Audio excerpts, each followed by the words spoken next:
सब प्रेम से बोलो। लक्ष्मी नारायण भगवान की जय। राधा कृष्ण भगवान की जय। धर्म ने कहा, मैं काम का तेज कम कर दूंगा। मैं यदि चाहूं तो उसकी मृत्यु का भी कारण उपस्थित कर सकता हूं।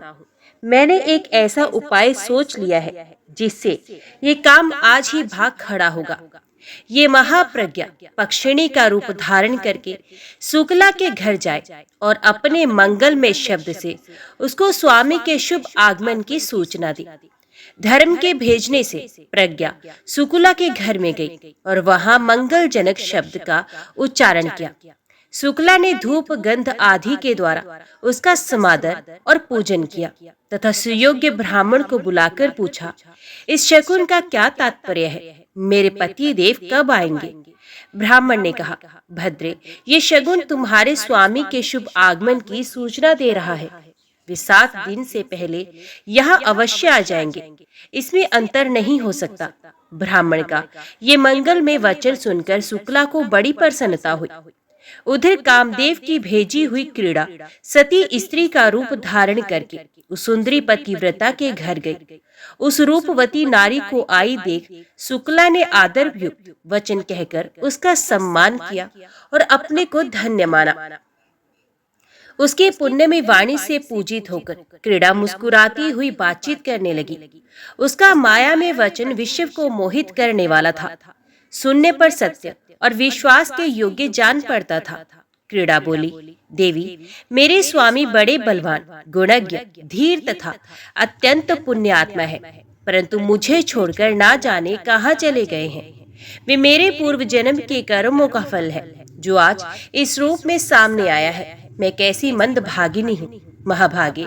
नारियों के लिए रूप, सौभाग्य, श्रृंगार, सुख और संपत्ति सब कुछ पति ही है, यही शास्त्रों का मत है। पतिव्रता शुक्ला ने क्रीड़ा की ये सारी बातें सुनी। उसे विश्वास हो गया कि ये सब कुछ इस दुखनी नारी के हृदय का सच्चा भाव है।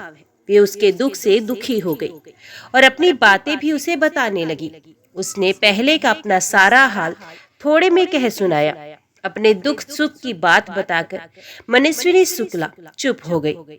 तब क्रीड़ा ने उस पतिव्रता को सांत्वना दी और बहुत कुछ समझाया बुझाया। तदंतर एक दिन उसने शुक्ला से कहा, सखी देखो, वे सामने बड़ा सुंदर वन दिखाई दे रहा है। अनेकों दिव्य वृक्ष उसकी शोभा बढ़ा रहे हैं। वहाँ एक परम पवित्र पाप नाशन तीर्थ है। वरानने, चलो हम दोनों भी वहाँ पुण्य संचय करने के लिए चले। ये सुनकर शुक्ला उस माया में स्त्री के साथ वहां जाने को राजी हो गई। उसने वन में प्रवेश करके देखा तो उसे ऐसा प्रतीत हुआ मानो उसमें नंदन वन की शोभा उतर आई है। सभी ऋतुओं के फूल खिले थे। सैकड़ों कोकिलों के कलरव से सारा वन प्रांत गूंज रहा था। माधवी, लता और वसंत ने उस उपवन की शोभा को सब भावों से परिपूर्ण बनाया था। शुक्ला को मोहित करने के लिए ही उसकी सृष्टि की गई थी। उसने क्रीड़ा के साथ सबके मन को भाने वाले उस वन में घूम घूम कर अनेकों दिव्य कौतुक देखे। इसी समय रति के साथ काम और इंद्र भी वहां आए। इंद्र संपूर्ण भोगों के अधिपति होकर भी काम क्रीड़ा के लिए व्यग्र थे। उन्होंने कामदेव को पुकार कर कहा, लो, ये शुक्ला आगे क्रीड़ा के आगे खड़ी है, इस महाभागा सती पर प्रहार करो।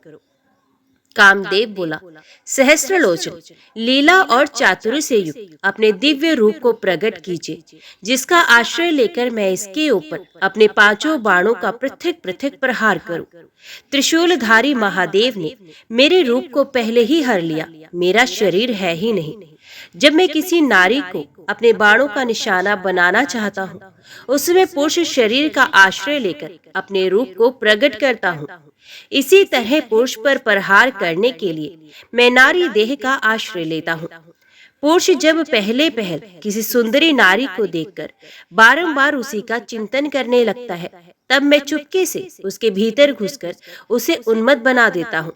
स्मरण चिंतन से मेरा प्रादुर्भाव होता है, इसलिए मेरा नाम समर हो गया है। आज मैं आपके रूप का आश्रय लेकर इस नारी को अपनी इच्छा के अनुसार नचाऊंगा। यो कहकर कामदेव इंद्र के शरीर में घुस गया और पुण्य में कृकल पत्नी सती शुक्ला को घायल करने के लिए हाथ में बाण ले उत्कंठा पूर्वक अवसर की प्रतीक्षा करने लगा। वे उसके नेत्रों को ही लक्ष्य बनाए बैठा था। भगवान श्री विष्णु कहते हैं, राजन, क्रीड़ा की प्रेरणा से उस सुंदर वन में गई हुई वैश्य पत्नी शुक्ला ने पूछा, सखी, ये मनोरम दिव्य वन किसका है? क्रीड़ा बोली, ये स्वभाव सिद्ध दिव्य गुणों से युक्त सारा वन कामदेव का है। तुम भली भांति इसका निरीक्षण करो। दुरात्मा काम की ये चेष्टा देखकर सुंदरी शुक्ला ने वायु के द्वारा लाई हुई वहां के फूलों की सुगंध को नहीं ग्रहण किया। उस सती ने वहां के रसों को भी आस्वादन नहीं किया। ये देख कामदेव का मित्र वसंत बहुत लज्जित हुआ। तत्पश्चात कामदेव की पत्नी रति प्रीति को साथ लेकर आई और शुक्ला से हंसकर बोली, भद्रे, तुम्हारा कल्याण हो, मैं तुम्हारा स्वागत करती हूँ। तुम रति और प्रीति के साथ यहाँ रमण करो। शुक्ला ने कहा, जहाँ मेरे स्वामी हैं वही मैं भी हूँ। मैं सदा पति के साथ रहती हूँ। मेरा काम, मेरी प्रीति सब वही है। ये शरीर तो निराश्रय है, छाया मात्र है। ये सुनकर रति और प्रीति दोनों लज्जित हो गई तथा महाबली काम के पास जाकर बोली, महाप्राज्ञ, अब आप अपना पुरुषार्थ छोड़ दीजिए। इस नारी को जीतना कठिन है। ये महाभागा पतिव्रता सदैव अपने पति की ही कामना रखती है। कामदेव ने कहा, देवी, जब ये इंद्र के रूप को देखेगी उस समय मैं अवश्य इसे घायल करूंगा। तदंतर देवराज इंद्र परम सुंदर दिव्य वेश धारण किए रति के पीछे पीछे चले। उनकी गति में अत्यंत ललित विलास दृष्टि गोचर होता था। सब प्रकार के आभूषण उनकी शोभा बढ़ा रहे थे। दिव्य माला, दिव्य वस्त्र और दिव्य गंध से सुसज्जित हो वे पतिव्रता शुक्ला के पास आए और उसे इस प्रकार बोले, भद्रे, मैंने पहले तुम्हारे सामने दूती भेजी थी, फिर प्रीति को रवाना किया। मेरी प्रार्थना क्यों नहीं मानती? मैं स्वयं तुम्हारे पास आया हूँ, मुझे स्वीकार करो। शुक्ला बोली, मेरे स्वामी के महात्मा पुत्र सत्य धर्म आदि मेरी रक्षा कर रहे हैं। मुझे किसी का भय नहीं। अनेक शूरवीर पुरुष सर्वत्र मेरी रक्षा के लिए उदित रहते हैं। जब तक मेरे नेत्र खुले रहते हैं तब तक मैं निरंतर पति के ही कार्य में लगी रहती हूँ। आप कौन हैं जो मृत्यु का भी भय छोड़कर मेरे पास आए हैं? इंद्र ने कहा, तुमने अपने स्वामी के जिन शूरवीर पुत्रों की चर्चा की है उन्हें मेरे सामने प्रकट करो, मैं कैसे उन्हें देख सकूंगा? शुक्ला बोली, इंद्रिय संयम के विभिन्न गुणों द्वारा उत्तम धर्म सदा मेरी रक्षा करता है। वे देखो, शांति और क्षमा के साथ सत्य मेरे सामने उपस्थित है। महाबली सत्य बड़ा यशस्वी है, ये कभी मेरा त्याग नहीं करता। इस प्रकार धर्म आदि रक्षक सदा मेरी देखभाल किया करते हैं। फिर क्यों आप बलपूर्वक मुझे प्राप्त करना चाहते हैं? कौन है आप जो निडर होकर दूती के साथ यहाँ आए हैं? सत्य, धर्म, पुण्य और ज्ञान आदि बलवान पुत्र मेरे साथ मेरे स्वामी के सहायक हैं। वे सदा मेरी रक्षा में तत्पर रहते हैं। मैं नित्य सुरक्षित हूँ। इंद्रिय संयम और मनोनिग्रह में तत्पर रहती हूँ। साक्षात शचीपित्री इंद्र भी मुझे जीतने की शक्ति नहीं रखते। यदि महाप्रकर्मी कामदेव भी आ जाए तो मुझे कोई परवाह नहीं, क्योंकि मैं अनायास ही सतीत्व रूपी कवच से सदा सुरक्षित हूँ। मुझ पर कामदेव के बाण व्यर्थ हो जाएंगे, इसमें तनिक भी संदेह नहीं। उल्टे महाबली धर्म आदि तुम्ही को मार डालेंगे। दूर हटो, भाग जाओ, मेरे सामने ना खड़े हो। यदि मना करने पर भी खड़े रहोगे तो जलकर खाक हो जाओगे। मेरे स्वामी की अनुपस्थिति में यदि तुम मेरे शरीर पर दृष्टि डालोगे तो जैसे आग सूखी लकड़ी को जला डालती है उसी प्रकार मैं भी तुम्हें भस्म कर डालूंगी। शुक्ला ने जब ये कहा तब तो सती के भयंकर शाप के डर से व्याकुल हो सब लोग जैसे आए थे वैसे ही लौट गए। इंद्र आदि ने अपने अपने लोक की राह ली। सबके चले जाने पर पुण्यमयी पतिव्रता शुक्ला पति का ध्यान करती हुई अपने घर लौट आई। वे घर पुण्य में था, वहाँ सब तीर्थ निवास करते थे। संपूर्ण यज्ञों की भी वहाँ उपस्थिति थी। राजन, पति को ही देवता मानने वाली वे सती अपने उसी घर में आकर रहने लगी। भगवान श्री विष्णु कहते हैं, राजन, कृकल वैश्य सब तीर्थों की यात्रा पूरी करके अपने साथियों के साथ बड़े आनंद से घर की ओर लौटे। वे सोचते थे, मेरा संसार में जन्म लेना सफल हो गया, मेरे सब पितर स्वर्ग को चले गए होंगे। वे इस प्रकार विचार कर ही रहे थे कि एक दिव्य रूपधारी विशालकाय पुरुष उनके पिता पितामह को प्रत्यक्ष रूप से बांधकर सामने प्रकट हुआ और बोला, वैश्य, तुम्हारा पुण्य उत्तम नहीं है, तुम्हें तीर्थ यात्रा का फल नहीं मिला, तुमने व्यर्थ ही इतना परिश्रम किया। ये सुनकर कृकल वैश्य दुख से पीड़ित हो गए। उन्होंने पूछा, आप कौन हैं जो ऐसी बातें कह रहे हैं? मेरे पितामह क्यों बांधे गए हैं? मुझे तीर्थ का फल क्यों नहीं मिला? धर्म ने कहा, जो धार्मिक आचार और उत्तम व्रत का पालन करने वाली, श्रेष्ठ गुणों से विभूषित, पुण्य में अनुराग रखने वाली तथा पुण्य में पतिव्रता पत्नी को अकेली छोड़कर धर्म करने के लिए बाहर जाता है, उसका किया हुआ सारा धर्म व्यर्थ हो जाता है, इसमें तनिक भी संदेह नहीं। जो सब प्रकार के सदाचार में संलग्न रहने वाली, प्रशंसा के योग्य आचरण वाली, धर्म साधन में तत्पर, सदा पातिव्रत्य का पालन करने वाली, सब बातों को जानने वाली तथा ज्ञान की अनुरागिणी है, ऐसी गुणवती, पुण्यवती और महासती नारी जिसकी पत्नी हो, उसके घर में सर्वदा देवता निवास करते हैं। पितर भी उसके घर में रहकर निरंतर उसके यश की कामना करते रहते हैं। गंगा आदि पवित्र नदियां, सागर, यज्ञ, गौ, ऋषि तथा संपूर्ण तीर्थ भी उस घर में मौजूद रहते हैं। पुण्य में पत्नी के सहयोग से गृहस्थ धर्म का पालन अच्छे ढंग से होता है। इस भूमंडल में गृहस्थ धर्म से बढ़कर दूसरा कोई धर्म नहीं। वैश्य गृहस्थ का घर यदि सत्य और पुण्य से युक्त हो तो परम पवित्र माना गया है। वहाँ सब तीर्थ और देवता निवास करते हैं। गृहस्थ का सहारा लेकर सब प्राणी जीवन धारण करते हैं। गृहस्थ आश्रम के समान दूसरा कोई उत्तम आश्रम मुझे नहीं दिखाई देता। जिसके घर में साध्वी स्त्री होती है, उसके यहाँ मंत्र, अग्निहोत्र, संपूर्ण देवता, सनातन धर्म तथा दान एवं आचार सब मौजूद रहते हैं।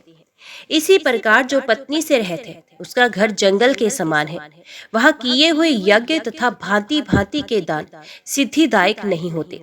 साध्वी पत्नी के समान कोई तीर्थ नहीं, पत्नी के समान कोई सुख नहीं तथा संसार से तारने के लिए, कल्याण साधन के लिए पत्नी के समान कोई पुण्य नहीं। जो अपनी धर्म परायणा सती नारी को छोड़कर चला जाता है, वे मनुष्यों में अधम है। गृह धर्म का परित्याग करके तुम्हें धर्म का फल कहाँ मिलेगा? अपनी पत्नी को साथ लिए बिना जो तुमने तीर्थ में श्राद्ध और दान किया है, उसी दोष से तुम्हारे पूर्वज बांधे गए हैं। तुम चोर हो और तुम्हारे ये पितर भी चोर हैं, क्योंकि इन्होंने लोलुपतावश तुम्हारा दिया हुआ श्राद्ध का अन्न खाया है। तुमने श्राद्ध करते समय अपनी पत्नी को साथ नहीं रखा था। जो सुयोग्य पुत्र श्रद्धा से युक्त हो, अपनी पत्नी के दिए हुए पिंड से श्राद्ध करता है, उसे पितरों को वैसी ही तृप्ति होती है जैसे अमृत पीने से। इसमें भी तनिक भी संदेह नहीं। पत्नी ही गृहस्थ धर्म की स्वामिनी है। उसके बिना ही जो तुमने शुभ कर्मों का अनुष्ठान किया है, ये स्पष्ट ही तुम्हारी चोरी है। जब पत्नी अपने हाथ से अन्न तैयार करके देती है तो वे अमृत के समान मधुर होता है। उसी अन्न को पितर प्रसन्न होकर खाते हैं तथा उसी से उन्हें विशेष संतोष और तृप्ति होती है। अतः पत्नी के बिना जो धर्म किया जाता है वे निष्फल होता है। कृकल ने पूछा, धर्म, अब कैसे मुझे सिद्धि प्राप्त होगी और किस प्रकार मेरे पितरों को बंधन से मुक्ति मिलेगी?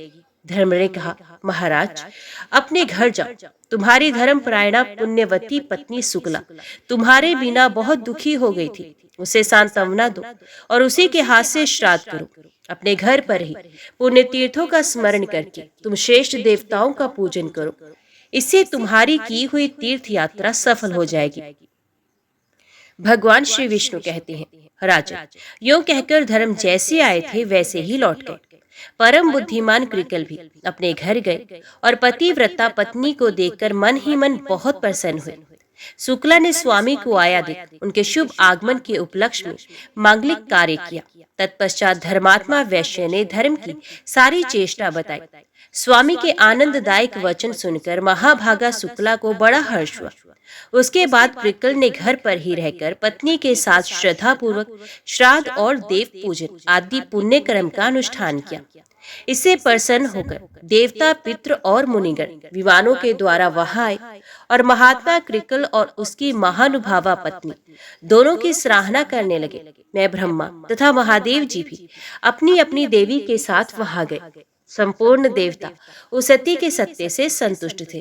सबने उन दोनों पति पत्नी से कहा, सुव्रत, तुम्हारा कल्याण हो, तुम अपनी पत्नी के साथ वर मांगो। कृकल ने पूछा, देववरों, मेरे किस पुण्य और तप के प्रसंग से पत्नी सहित मुझे वर देने को आप लोग पधारे हैं? इंद्र ने कहा, ये महाभागा शुक्ला सती है, इसके सत्य से संतुष्ट होकर हम लोग तुम्हें वर देना चाहते हैं। ये कहकर इंद्र ने उसके अस्तित्व की परीक्षा का सारा वृत्तांत थोड़े में कह सुनाया। उसके सदाचार का महात्म्य सुनकर उसके स्वामी को बड़ी प्रसन्नता हुई। हर्षोल्लास से कृकल के नेत्र डबडबाए। धर्मात्मा वैश्य ने पत्नी के साथ समस्त देवताओं को बारंबार साष्टांग प्रणाम किया और कहा, महाभाग देवगण, आप सब लोग प्रसन्न हो। तीनों सनातन देवता ब्रह्मा, विष्णु तथा शिव हम पर संतुष्ट हो तथा अन्य जो पुण्यात्मा ऋषि मुझ पर कृपा करके यहाँ पधारे हैं वे भी प्रसन्नता प्राप्त करें। मैं सदा भगवान की भक्ति करता हूँ। आप लोगों की कृपा से धर्म तथा सत्य में मेरा निरंतर अनुराग बना रहे। तत्पश्चात अंत में पत्नी और पितृ के साथ मैं भगवान श्री विष्णु के धाम में जाना चाहता हूँ। देवता बोले, महाभाग एवं वस्तु, ये सब कुछ तुम्हें प्राप्त होगा। भगवान श्री विष्णु कहते हैं, राजन, ये कहकर देवताओं ने उन दोनों पति पत्नी के ऊपर फूलों की वर्षा की तथा ललित, मधुर और पवित्र संगीत सुनाया। वर देकर वे इस पतिव्रता की स्तुति करते हुए अपने अपने लोक को चले गए। इस परम उत्तम और पवित्र उपाख्यान को मैंने पूर्ण रूप से तुम्हें सुना दिया। राजन, जो मनुष्य इसे सुनता है वे सब पापों से मुक्त हो जाता है। स्त्री मात्र को शुक्ला का उपाख्यान श्रद्धा पूर्वक सुनना चाहिए। इसी के श्रवण से वे सौभाग्य, स्थित्व तथा पुत्र पौत्रों से युक्त होती है। इतना ही नहीं, पति के साथ सुखी रहकर वे निरंतर आनंद का अनुभव करती है। वेद ने कहा, भगवत, आपने सब तीर्थों में उत्तम भार्या तीर्थ का वर्णन तो किया, अब पितरों को तारने वाले पितृ तीर्थ का वर्णन कीजिए। भगवान श्री विष्णु बोले, परम पुण्यमय कुरुक्षेत्र में कुंडल नाम के एक ब्राह्मण रहते थे। उनके सुयोग्य पुत्र का नाम सुकर्मा था। सुकर्मा के माता पिता दोनों ही अत्यंत वृद्ध, धर्मज्ञ और शास्त्रवेत्ता थे। सुकर्मा को भी धर्म का पूर्ण ज्ञान था। वे श्रद्धा युक्त होकर बड़ी भक्ति के साथ दिन रात माता की सेवा में लगे रहते थे। उन्होंने पिता से ही संपूर्ण वेद और अनेक शास्त्रों का अध्ययन किया। वे पूर्ण रूप से सदाचार का पालन करने वाले, जितेंद्रिय और सत्यवादी थे। अपने ही हाथों माता पिता का शरीर दबाते, पैर धोते और उन्हें स्नान, भोजन आदि कराते थे। राजेंद्र, सुकर्मा स्वभाव से ही भक्ति पूर्वक माता पिता की परिचर्या करता और सदा उन्हीं के ध्यान में लीन रहते थे। उन्हीं दिनों कश्यप कुल में उत्पन्न एक ब्राह्मण थे जो पीपल नाम से प्रसिद्ध थे। वे सदा धर्म कर्म में लगे रहते थे और इंद्रिय संयम, पवित्रता तथा मनोनिग्रह से संपन्न थे। एक समय की बात है, वे महामना बुद्धिमान ब्राह्मण दशान्य में जाकर ज्ञान और शांति के साधन में तत्पर हो तपस्या करने लगे। उनकी तपस्या के प्रभाव से आसपास के समस्त प्राणियों का पारस्परिक वैर विरोध शांत हो गया। वे सब वहां एक पेट से पैदा हुए भाइयों की तरह हिल मिलकर रहने लगे। पीपल की तपस्या देख मुनियों तथा इंद्र आदि देवताओं को भी बड़ा विस्मय हुआ। देवता कहने लगे, अहो, इस ब्राह्मण की कितनी तीव्र तपस्या है, कैसा मनोनिग्रह है और कितना इंद्रिय संयम है। मन में विकार नहीं, चित्त में उद्वेग नहीं, काम क्रोध से रहित हो, सर्दी गर्मी और हवा का झोंका सहते हुए वे तपस्वी ब्राह्मण पर्वत की भांति अविचल भाव से स्थित रहे। ऐसी अवस्था में पहुंचकर उनका चित्त एकाग्र हो गया। वे ब्रह्म के ध्यान में तन्मय थे। उनका मुख कमल प्रसन्नता से खिल उठा था। वे पत्थर और काठ की भांति निश्चेष्ट एवं सुस्थिर दिखाई देते थे। धर्म में उनका अनुराग था। तब से शरीर दुर्बल हो गया था और हृदय में पूर्ण श्रद्धा थी। इस प्रकार उन बुद्धिमान ब्राह्मण को तपस्या करते 1000 वर्ष व्यतीत हो गया। वहां बहुत सी चींटियों ने मिलकर मिट्टी का ढेर लगा दिया। उनके ऊपर बाम्बे का विशाल मंदिर सा बन गया। काले सांपों ने आकर उनके शरीर को लपेट लिया। भयंकर विष वाले सर्प उन उग्र तेजस्वी ब्राह्मण को डस लेते थे, किंतु जहर उनके शरीर पर गिर जाता था। उनकी त्वचा को भेदकर भीतर नहीं फैल पाता था। उनके संपर्क में आकर सांप स्वयं ही शांत हो जाते थे। उनकी देह से नाना प्रकार की तेजोमय लपटें निकलती रहती थी। पिप्पल तीनों कालों में तप में प्रवृत्त रहते थे। वे 3000 वर्षों तक केवल वायु पीकर रह गए। तब देवताओं ने उनके मस्तक पर फूलों की वर्षा की और कहा, महाभाग, तुम जिस वस्तु को प्राप्त करना चाहते हो वे सब निश्चय ही प्राप्त होगी। तुम्हें समस्त अभिवांछित पदार्थों को देने वाली सिद्धि स्वतः ही प्राप्त हो जाएगी। ये वाक्य सुनकर महामना पिप्पल ने भक्ति पूर्वक मस्तक झुकाकर समस्त देवताओं को प्रणाम किया और बड़े हर्ष में भरकर कहा, देवताओं, ये सारा जगत मेरे वश में हो जाए, ऐसा वरदान दीजिए। मैं विद्याधर होना चाहता हूँ। एवं वस्तु कहकर देवताओं ने उन ब्राह्मण को अभिष्ट वरदान दिया और अपने अपने स्थान को चले गए। राजेंद्र, तब से द्विज श्रेष्ठ पिप्पल विद्याधर का पद पा गए और इच्छा अनुसार विचरते हुए सर्वत्र सम्मानित होने लगे। एक दिन महातेजस्वी पिप्पल ने विचार किया, देवताओं ने मुझे वर दिया है कि संपूर्ण विश्व तुम्हारे वश में हो जाएगा, अतः उसकी परीक्षा करनी चाहिए। ये सोचकर वे उसे आजमाने को तैयार हो गए। जिस व्यक्ति का वे मन से चिंतन करते वही व्यक्ति उनके वश में हो जाता था। इस प्रकार जब उन्हें देवताओं की बात पर विश्वास हो गया, तब वे अहंकार के वशीभूत हो सोचने लगे, मेरे समान श्रेष्ठ पुरुष इस संसार में दूसरा कोई नहीं। पिप्पल जब इस प्रकार की भावना करने लगे, तब उनके मन का भाव जानकर एक सारस ने कहा, ब्राह्मण, तुम ऐसा अहंकार क्यों कर रहे हो कि मैं ही सबसे बड़ा हूँ? मैं तो ऐसा नहीं मानता कि सबको वश में करने की सिद्धि केवल तुम ही को प्राप्त हुई। पिप्पल, मेरी समझ में तुम्हारी बुद्धि मूढ़ है। तुम प्राचीन तत्व को नहीं जानते। तुमने 3000 वर्षों तक तप किया, इसी का तुम्हें गर्व है, फिर भी तुम यहाँ मूढ़ ही रह गए। कुंडल के जो सुकर्मा नामक पुत्र है, वे विद्वान पुरुष हैं। उनकी बुद्धि उत्तम है। वे अर्वाचीन तथा प्राचीन तत्व को जानते हैं। पिप्पल, तुम कान खोलकर सुन लो। संसार में सुकर्मा के समान महाज्ञानी दूसरा कोई नहीं। उन्होंने दान नहीं दिया, ध्यान, होम और यज्ञ आदि कर्म भी नहीं किया, न तीर्थ करने गए, न गुरु की उपासना की। वे केवल माता पिता के हितैषी हैं, वेदाध्ययन संपन्न है तथा संपूर्ण शास्त्रों के ज्ञाता है। यद्यपि सुकर्मा अभी बालक है, तो भी उन्हें जैसा ज्ञान प्राप्त है वैसा तुम्हें अब तक नहीं हुआ। ऐसी दशा में तुम व्यर्थ ही ये गर्व का बोझ ढो रहे हो। पिप्पल बोले, आप कौन हैं जो पक्षी के रूप में आकर इस प्रकार मेरी निंदा कर रहे हैं? इस समय मुझे अर्वाचीन और प्राचीन का स्वरूप पूर्णता समझाइए। सारस ने कहा, द्विश्रेष्ठ, कुंडल के बालक पुत्र को जैसा ज्ञान प्राप्त है वैसा तुम में नहीं है। यहाँ से जाओ और अर्वाचीन एवं प्राचीन का स्वरूप तथा मेरा परिचय भी उन्हीं से पूछो।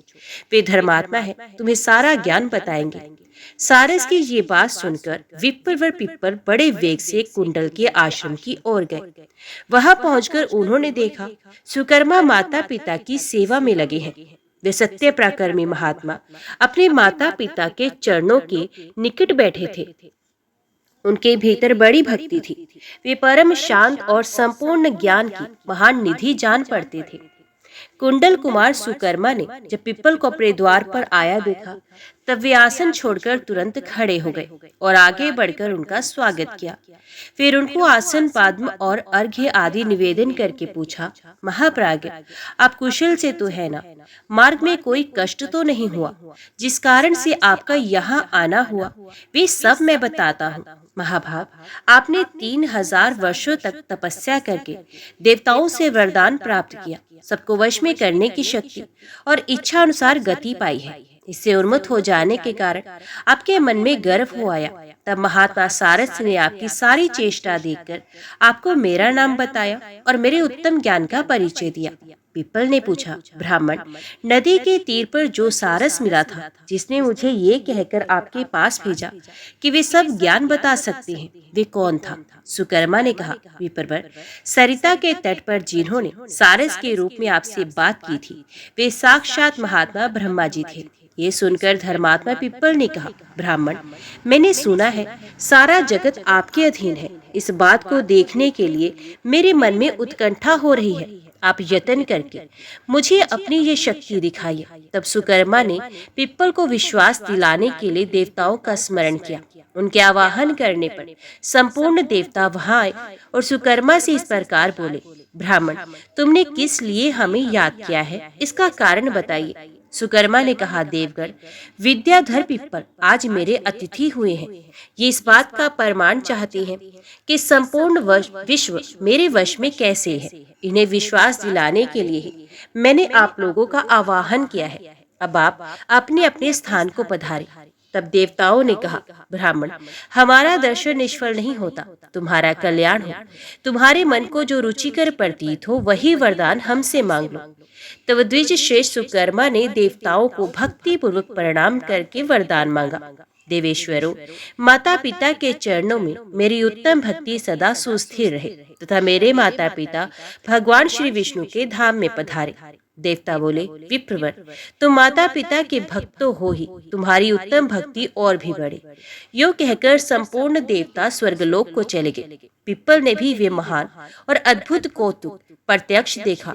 तत्पश्चात उन्होंने कुंडल पुत्र सुकर्मा से कहा, वक्ताओं में श्रेष्ठ परमात्मा का अर्वाचीन और प्राचीन रूप कैसा होता है? दोनों का प्रभाव क्या है, ये बताइए। सुकर्मा ने कहा, ब्राह्मण, मैं पहले आपको प्राचीन रूप की पहचान बताता हूँ। उसी से इंद्र आदि देवता तथा चराचर जगत मोहित होते हैं। ये जो जगत के स्वामी परमात्मा है, वे सब में मौजूद हैं और सर्वव्यापक हैं। उनके रूप को किसी योगी ने भी नहीं देखा। श्रुति भी ऐसा कहती है कि उनका वर्णन नहीं किया जा सकता। उनके न हाथ है, न पैर, न नाक है, न कान और न मुख ही है। फिर भी वे तीनों लोकों के निवासियों के सारे कर्म देखा करते हैं। कान ना होने पर भी सबकी कही हुई बातों को सुनते हैं। ये परम शांति प्रदान करने वाले हैं। हाथ ना होने पर भी काम करते हैं और पैरों से रहित होकर भी सब पर और दौड़ते हैं। वे व्यापक, निर्मल, सिद्ध, सिद्धिदायक और सबके नायक हैं। आकाश स्वरूप और अनंत है। व्यास तथा मार्कंडेय उनके स्वरूप को जानते हैं। अब मैं भगवान के अर्वाचीन रूप का वर्णन करूंगा, तुम एकाग्रचित होकर सुनो। जिस समय संपूर्ण भूतों की आत्मा प्रजापति ब्रह्मा जी स्वयं ही सबका संहार करके श्री भगवान के स्वरूप में स्थित होते हैं और भगवान श्री जनार्दन उन्हें अपने में लीन करके पानी के भीतर शेषनाग की शैया पर दीर्घ काल तक अकेले सोए रहते हैं, उस समय की बात है। महामुनि मार्कंडेय जी जल और अंधकार से व्याकुल हो इधर उधर भटक रहे थे। उन्होंने देखा सर्वव्यापी ईश्वर शेषनाग की शैया पर सो रहे हैं। उनका तेज करोड़ों सूर्य के समान जान पड़ता था। वे दिव्याभूषण, दिव्य माला और दिव्य वस्त्र धारण किए योग निद्रा में स्थित थे। उनका श्री विग्रह बड़ा ही कमनीय है। उनके हाथों में शंख, चक्र और गदा विराजमान है। उनके पास ही उन्होंने एक विशालकाय स्त्री देखी जो काली अंजन राशि के समान थी। उसका रूप बड़ा भयंकर था। उसने मुनि श्रेष्ठ मार्कंडेय से कहा, महामुने, डरो मत। तब उन योगीश्वर ने पूछा, देवी, तुम कौन हो? मुनि के इस प्रकार पूछने पर देवी ने बड़े आदर के साथ कहा, ब्राह्मण, जो शेषनाग की शैया पर सो रहे हैं वे भगवान श्री विष्णु हैं। मैं उन्हीं की वैष्णवी शक्ति कालरात्रि हूँ। पीपल जी, यूं कहकर वे देवी अंतर्ध्यान हो गई। उसके चले जाने पर मार्कंडेय जी ने देखा भगवान की नाभि से एक कमल प्रकट हुआ जिसकी कांति स्वर्ण के समान थी। उसी से महा तेजस्वी लोक पितामह ब्रह्मा जी उत्पन्न हुए। फिर ब्रह्मा जी से समस्त चराचर प्राणी, इंद्रादि लोकपाल तथा अग्नि आदि देवताओं का जन्म हुआ। इस प्रकार मैंने भी ये अर्वाचीन स्वरूप बताया। अर्वाचीन रूप शरीरधारी है और प्राचीन रूप शरीर रहित है। अतः ब्रह्मा आदि संपूर्ण देवता अर्वाचीन हैं। ये लोग भी जो तीनों भुवनों में स्थित हैं अर्वाचीन ही माने गए हैं। विद्याधर मोक्ष रूप जो परम स्थान है, जिसे परब्रह्म कहते हैं, जो अव्यक्त अक्षर हंस स्वरूप शुद्ध और सिद्धि युक्त है, वही प्राचीन है। इस प्रकार तुम्हारे सामने प्राचीन स्वरूप का वर्णन किया गया। विद्याधर ने पूछा, सुव्रत, आप अर्वाचीन और प्राचीन स्वरूप के विद्वान हैं। तीनों लोगों का उत्तम ज्ञान आप में वर्तमान है, फिर भी मैं आप में तपस्या की पराकाष्ठा नहीं देखता। ऐसी दशा में आपके इस प्रभाव का क्या कारण है? कैसे आपको सब बातों का ज्ञान प्राप्त हुआ? सुकर्मा ने कहा, ब्राह्मण, मैंने यजन याजन धर्म अनुष्ठान ज्ञान उपार्जन और तीर्थ सेवन कुछ भी नहीं किया। इनके सिवा और भी किसी शुभ कर्म जनित पुण्य का अर्जन मेरे द्वारा नहीं हुआ। मैं तो स्पष्ट रूप से एक ही बात जानता हूँ, वे है पिता और माता की सेवा पूजा। पीपल, मैं स्वयं ही अपने हाथ से माता पिता के चरण धोने का पुण्य कार्य करता हूँ, उनके शरीर की सेवा करता तथा उन्हें स्नान और भोजन आदि कराता हूँ। प्रतिदिन तीनों समय माता पिता की सेवा में ही लगा रहता हूँ। जब तक मेरे माँ बाप जीवित हैं, तब तक मुझे ये अतुलनीय लाभ मिल रहा है कि तीनों समय मैं शुद्ध भाव से मन लगाकर इन दोनों की पूजा करता हूँ। पीपल, मुझे दूसरी तपस्या से क्या लेना है? तीर्थ यात्रा तथा अन्य पुण्य कर्मों से क्या प्रयोजन है? विद्वान पुरुष संपूर्ण यज्ञों का अनुष्ठान करके जिस फल को प्राप्त करते हैं, वही मैंने पिता माता की सेवा से पा लिया है। जहाँ माता पिता रहते हो, वही पुत्र के लिए गंगा, गया और पुष्कर तीर्थ है। इसमें तनिक भी संदेह नहीं। माता पिता की सेवा से पुत्र के पास अन्यान्य पवित्र तीर्थ भी स्वयं ही पहुंच जाते हैं। जो पुत्र माता पिता के जीते जी उनकी सेवा करता है, उसके ऊपर देवता तथा पुण्यात्मा महर्षि प्रसन्न होते हैं। पिता की सेवा से तीनों लोग संतुष्ट हो जाते हैं। जो पुत्र प्रतिदिन माता पिता के चरण पखारता है, उसे नित्य प्राप्ति गंगा स्नान का फल मिलता है। जिस पुत्र ने तांबूल, वस्त्र, खान पान की विविध सामग्री तथा पवित्र अन्न के द्वारा भक्ति पूर्वक माता पिता का पूजन किया है, वे सर्वज्ञ होता है।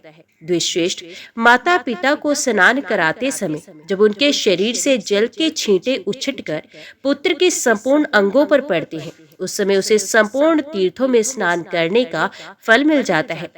यदि पिता पतित, भूख से व्याकुल, वृद्ध, सब कार्यों में असमर्थ, रोगी और कोढ़ी हो गए हो तथा माता की भी वही अवस्था हो, उस समय वे भी जो पुत्र उनकी सेवा करता है, उस पर निस्संदेह भगवान श्री विष्णु प्रसन्न होते हैं। ये योगियों के लिए भी दुर्लभ भगवान श्री विष्णु के धाम को प्राप्त होता है। जो किसी अंग से ही दीन, वृद्ध, दुखी तथा महान रोग से पीड़ित माता पिता को त्याग देता है, वे पाप आत्मा पुत्र कीड़ों से भरे हुए दारुण नरक में पड़ता है। जो पुत्र बूढ़े माँ बाप के बुलाने पर भी उनके पास नहीं जाता, वे मूर्ख विष्ठा खाने वाला कीड़ा होता है तथा 1000 जन्मों तक उसे कुत्ते की योनि में जन्म लेना पड़ता है।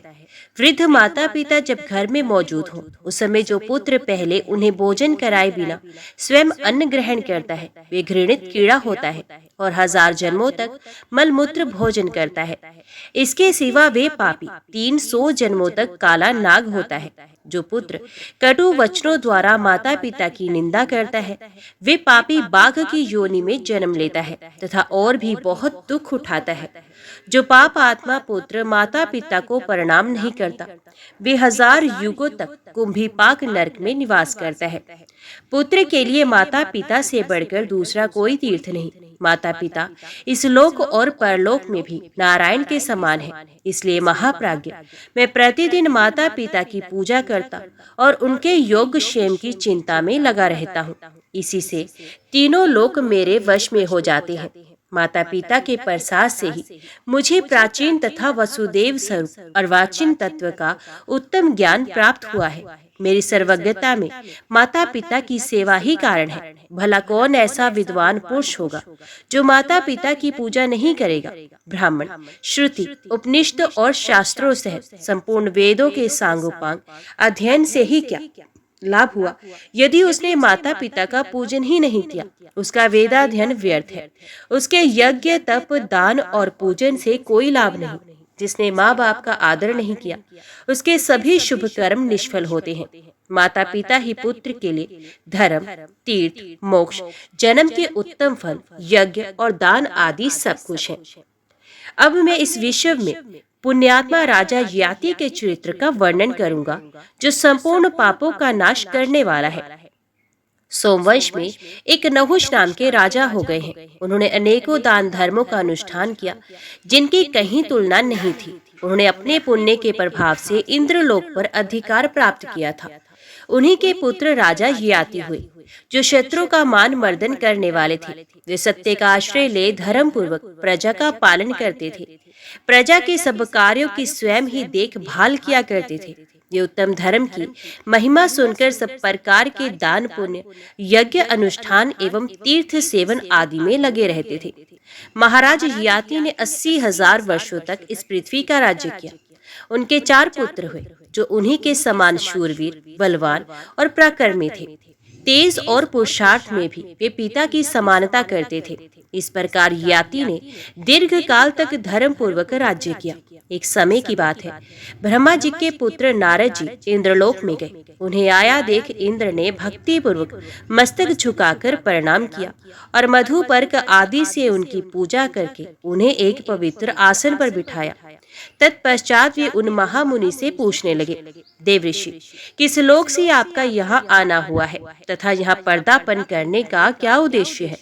नारद जी ने कहा, मैं इस समय भूलोक से आ रहा हूँ। नहुष पुत्र याति से मिलकर अब आपसे मिलने के लिए आया हूँ। इंद्र ने पूछा, इस समय पृथ्वी पर कौन राजा सत्य और धर्म के अनुसार प्रजा का पालन करता है? कौन सब धर्मों से युक्त, विद्वान, ज्ञानवान, गुणी, ब्राह्मणों के कृपा पात्र, ब्राह्मण भक्त, वेदवेता, शूरवीर, दाता, यज्ञ करने वाला और पूर्ण भक्तिमान है? नारद जी ने कहा, नहुष के बलवान पुत्र याति इन गुणों से युक्त है। वे अपने पिता से भी बड़े चढ़े हैं। उन्होंने 100 अश्वमेध और 100 वाजपेयी यज्ञ किए हैं। भक्ति पूर्वक अनेक प्रकार के दान दिए हैं। उनके द्वारा लाखों करोड़ों गोए दान में दी जा चुकी हैं। उन्होंने कोटि होम तथा लक्ष होम भी किए हैं। ब्राह्मणों को भूमि आदि का दान भी दिया है। उन्होंने ही धर्म के सांगोपांग स्वरूप का पालन किया है। ऐसे गुणों से युक्त नहुष पुत्र राजा याति 80,000 वर्षों से सत्य धर्म के अनुसार विधिवत राज्य करते आ रहे हैं। इस कार्य में वे आपकी समानता करते हैं। सुकर्मा कहते हैं, मुनीश्वर, नारद के मुख से ऐसी बात सुनकर बुद्धिमान इंद्र कुछ सोचने लगे। वे याति के धर्म पालन से भयभीत हो उठे थे। उनके मन में ये बात आई कि पूर्व काल में राजा नहुष 100 यज्ञों के प्रभाव से मेरे इंद्र पद पर अधिकार करके देवताओं के राजा बन बैठे थे। शची की बुद्धि के प्रभाव से उन्हें पदभ्रष्ट होना पड़ा था। ये महाराज याति भी ऐसे ही सुने जाते हैं। तनिक, इसमें तनिक भी संदेह नहीं कि ये इंद्र पद पर अधिकार कर लेंगे। अतः जिस जिस उपाय से संभव हो उन्हें स्वर्ग में लाऊंगा। याति से डरे हुए देवराज ने ऐसा विचार करके उन्हें बुलाने के लिए दूत भेजा। अपने सारथी मातली को विमान के साथ रवाना किया। मातली उस स्थान पर गए जहाँ नहुष पुत्र धर्मात्मा याति अपनी राजसभा में विराजमान थे। सत्य ही उन श्रेष्ठ नरेश का आभूषण था। देवराज के सारथी ने उनसे कहा, राजन, मेरी बात सुनिए। देवराजेंद्र ने मुझे इस समय आपके पास भेजा है। उनका अनुरोध है कि अब आप पुत्र को राज्य दे आज ही इंद्रलोक को पधारे। महीपते, वह इंद्र के साथ रहकर आप स्वर्ग का आनंद भोगिए। याति ने पूछा, मातले, मैंने देवराज इंद्र का कौन सा ऐसा कार्य किया जिसे तुम ऐसी प्रार्थना कर रही हो? मातली ने कहा, राजन, लगभग 1 लाख वर्षों से आप दान, यज्ञ आदि कर्म कर रहे हैं। इन कर्मों के फल स्वरूप इस समय स्वर्गलोक में चलिए और देवराज इंद्र के सखा होकर रहिए। इस 5 भौतिक शरीर को भूमि पर ही त्याग दीजिए और दिव्य रूप धारण करके मनोरम भोगों का उपभोग कीजिए। याति ने प्रश्न किया, मनुष्य जिस शरीर से सत्य, धर्म आदि पुण्य का उपार्जन करता है, उसे वे कैसे छोड़ सकता है? मातली ने कहा, राजन, तुम्हारा कथन ठीक है, तथापि मनुष्य को अपना शेष शरीर छोड़कर ही जाना पड़ता है, क्योंकि आत्मा का शरीर के साथ कोई संबंध ही नहीं। शरीर पंचभूतों से बना हुआ है। जब इसकी संध्या शिथिल हो जाती है, उस समय वृद्ध अवस्था से पीड़ित मनुष्य इस शरीर को त्याग देना चाहता है। याति ने पूछा, साधु श्रेष्ठ, वृद्धावस्था कैसे उत्पन्न होती है तथा वे क्यों शरीर को पीड़ा देती है? इन सब बातों का विस्तार से समझाइए। मातली ने कहा, राजन, पंचभूतों से शरीर का निर्माण हुआ है तथा 5 विषयों से ये घिरा हुआ है। वीर्य और रक्त का नाश होने से प्राय शरीर खोखला हो जाता है। उसमें प्रचंड वायु का प्रकोप होता है। इससे मनुष्य का रंग बदल जाता है। वे दुख से संतप्त और हत बुद्धि हो जाता है। जो स्त्री देखी सुनी होती है, उसमें चित्त आसक्त होने से वे सदा भटकता रहता है। शरीर में तृप्ति नहीं होती, क्योंकि उसका चित्त सदा लोलुप रहा करता है।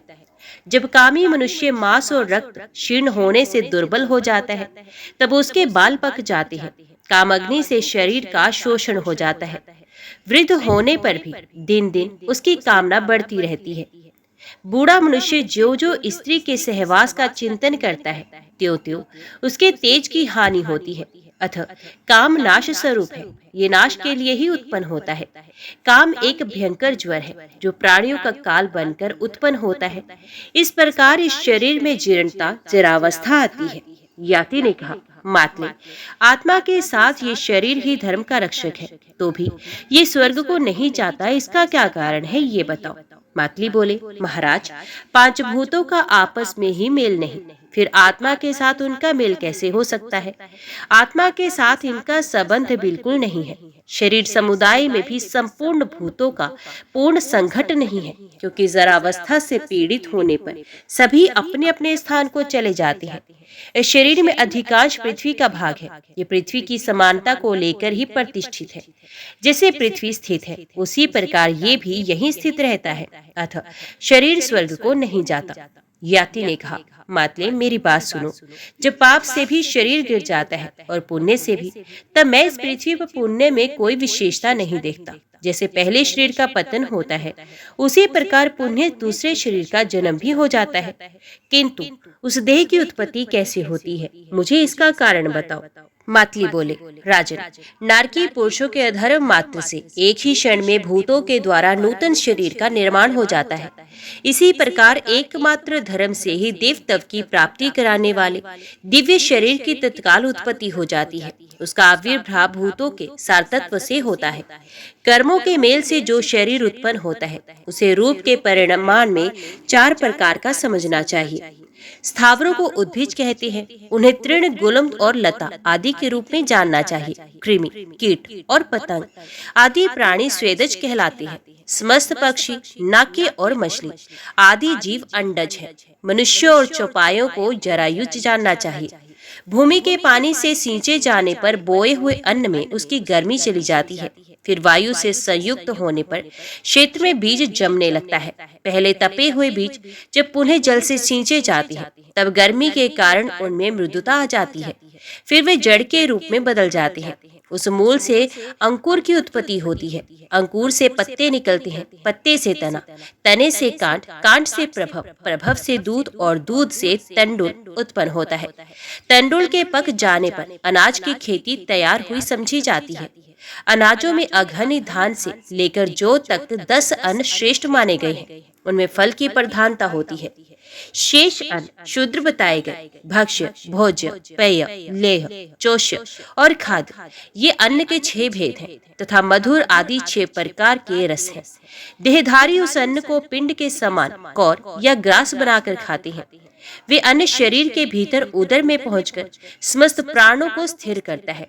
खाए हुए अपक्व भोजन को वायु 2 भागों में बांट देती है।